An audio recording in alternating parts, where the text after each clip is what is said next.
Fala galerinha do YouTube, tudo bem? Professor Marcos Paiva aqui de novo para vocês, ok?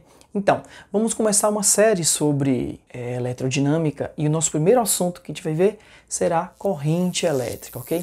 Então, o que seria corrente elétrica? Corrente elétrica, gente, é o movimento ordenado de partículas portadoras de carga. Isso acontece tanto em condutores sólidos como fios, como também em meio aquosos ou de fluidos como gás e também na questão de água salgada, por exemplo, em fluidos. Então, como é que funciona essa corrente? A corrente funciona da seguinte maneira: toda vez que você aplica uma DDP, uma diferença de potencial ou uma tensão sobre algum objeto onde tem partículas portadoras de carga que seja condutor, ela vai fazer com que essas cargas andem. Essas cargas andando em um determinado intervalo de tempo vai nos proporcionar a corrente elétrica, ok? Temos dois tipos, a corrente iônica e a corrente eletrônica, ok? Fique tranquilo que nós vamos para o quadro daqui a pouco e eu vou te ensinar isso tranquilamente, ok? Vem comigo! Então, queridos, vem para o quadro que eu vou te ensinar como funciona a corrente elétrica, tá bom? Temos dois tipos, ó. A primeira que nós vamos ver é a corrente iônica. Você vai ver que é a corrente iônica já te lembra íons, né? E a segunda é a corrente eletrônica, que já te lembra os elétrons, tá bom? Primeiro a gente vai falar da corrente iônica. Como é que é? Então imagine que você tem aqui, ó, um recipiente com água, recipiente qualquer com água, e aí você joga sal em cima dele, ok? Nessa água. O que é que acontece? Nossa amiga química nos diz, né, que essa água vai liberar íons, né? Então o que que acontece? Esses íons ficam desse jeito, ó, Na+, Cl-. O que que acontece? Se eu jogar uma diferença de potencial, que é o que eu fiz aqui, ó, potencial positivo, potencial negativo, vai surgir a seguinte situação: os íons vão ser atraídos em oposição de fase, ó. Em oposição de fase, tá vendo?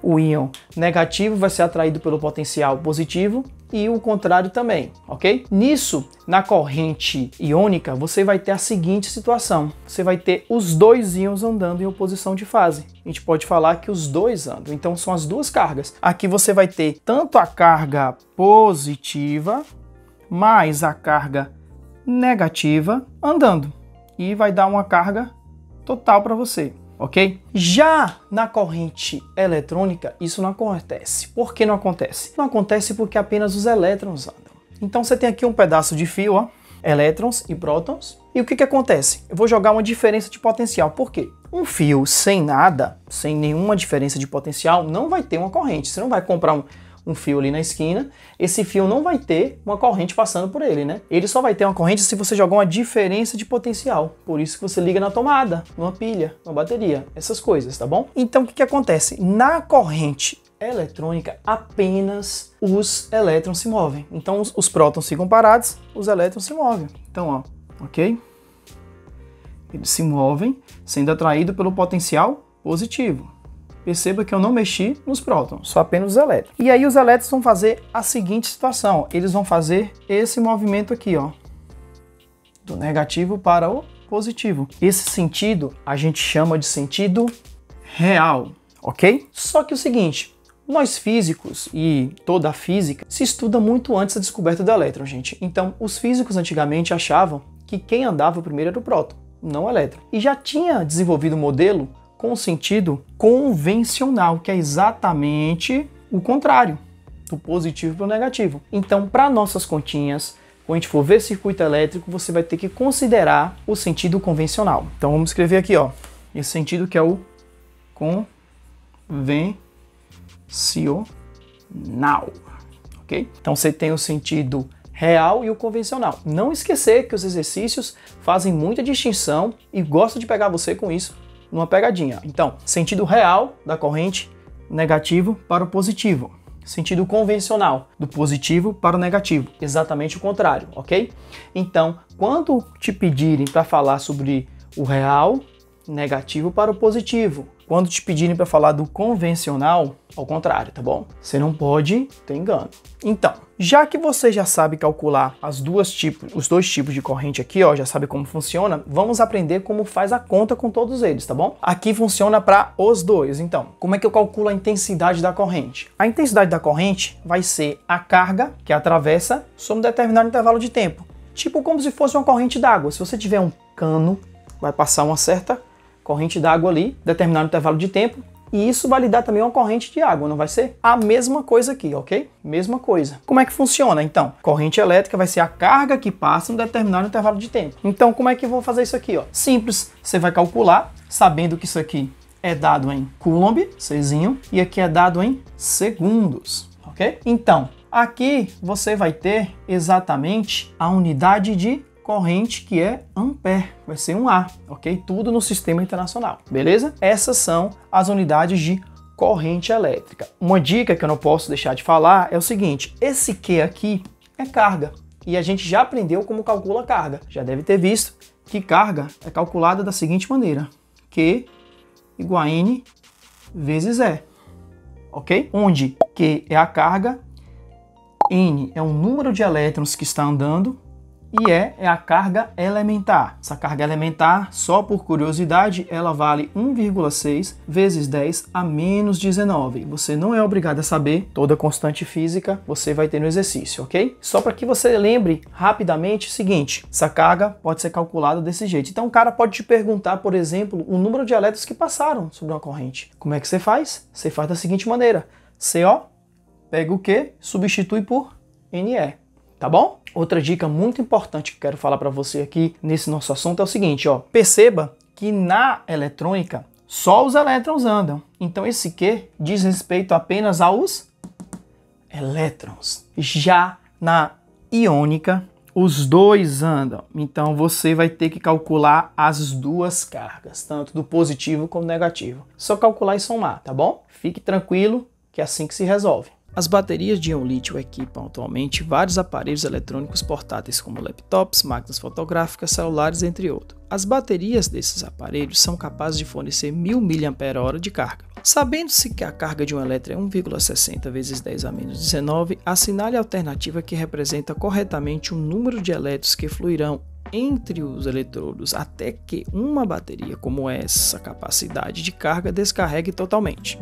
Então, vem comigo para o quadro que eu vou te mostrar uma questão bem simples, bem introdutória, só para você fixar o conteúdo tranquilamente, ok? A questão fala sobre esse dado aqui, ó, 1000 mAh. Você fica sem saber o que é, né? Acontece muito hoje, você vai comprar um celular e a bateria vem lá em mAh, você não sabe o que é. Gente, mAh é carga, ó. Isso aqui é carga. Isso aqui é carga elétrica. Só que não tá nas unidades que a gente conhece, né? A gente tem que transformar em ampere segundo. Mas vem pra cá que eu vou te dar uma dica, ó. Milli, gente, eu posso dizer, né? 1000 aqui, 10 a terceira, milli, 10 a menos 3. E hora, uma hora tem 3.600 segundos. Então, tudo aqui eu transformei, ó. Então, isso aqui já tá em segundo e ampere. Tá vendo? Como aqui eu posso cancelar, eu vou descobrir que 1 mAh é igual a 3.600 coulombs. Então, ó, dica de brother para você.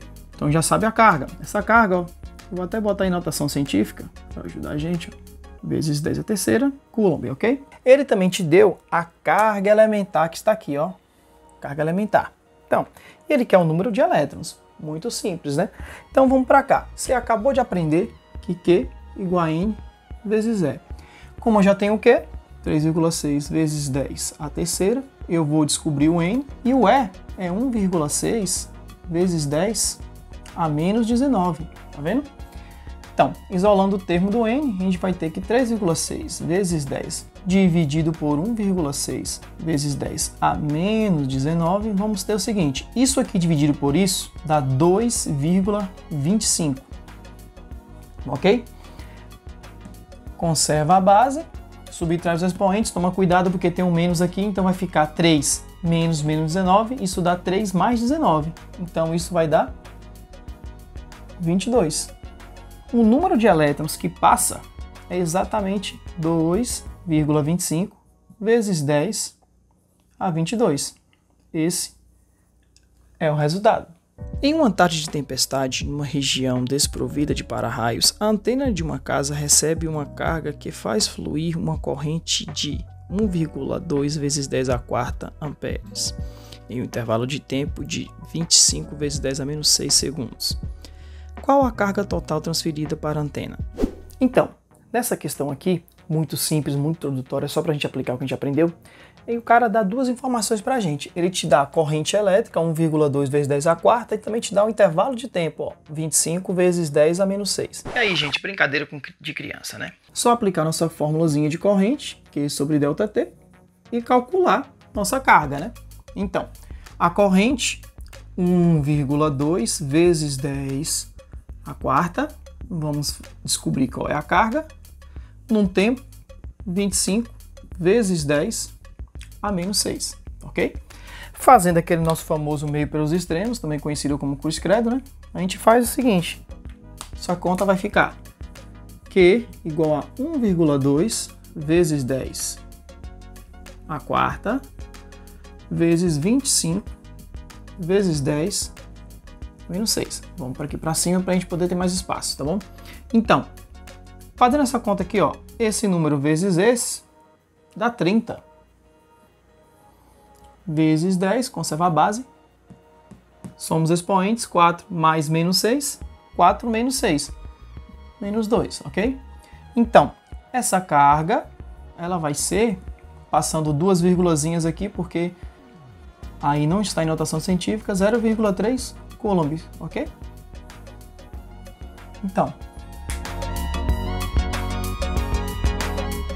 Então foi isso, gente, a aula de hoje, ok? Não esqueça de assinar o canal, acionar o sininho e compartilhar para todo mundo ver o nosso canal, ok? Dê aquele like maroto e até a próxima!